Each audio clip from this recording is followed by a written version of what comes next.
უკომპრომისო ბრძოლა კორუფციასთან. ოცნება ცდილობს შიდა პარტიული დაპირისპირება კორუფციასთან ბრძოლად შემოგვასაღოს. და ამ ბრძოლის მთავარ გმირად, რა თქმა უნდა, ივანიშვილს წარმოაჩენენ. შემიძლია დაგარწმუნოთ ერთ რამეში, ბიზნეს ივანიშვილს აქვს უკომპრომისო დამოკიდებულება კორუფციის მიმართ. კობახიძის ეს განცხადება, რომ ტყუილია, ამაში მხოლოდ აიფაქტის სტატიებიც დაგარწმუნოთ.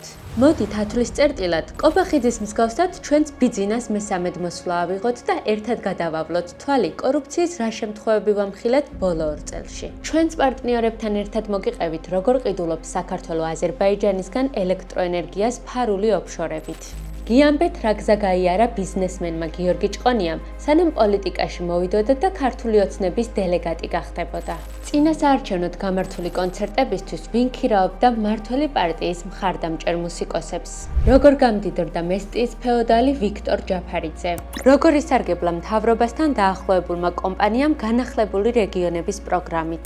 ვისთვის იყო გზა ხსნილი ქუთაისის მერიის ტენდერებში. მოგიყევით ისიც, როგორ აქცია ივანიშვილმა აბასთუმანი პირად კურორტად. ჩვენც პარტნიორ ორგანიზაციასთან ერთად გამოვეცით შავი წიგნი, სადაც 8 ჟურნალისტური გამოძიებაა შესული. ამ სტატიებშიც იმ კომპანიებზე, მოხელეებზე, უწყებებზე გიყვებით, რომლებიც ჩვენს ფულს არამიზნობრივად და კორუფციული სქემებით ხარჯავენ.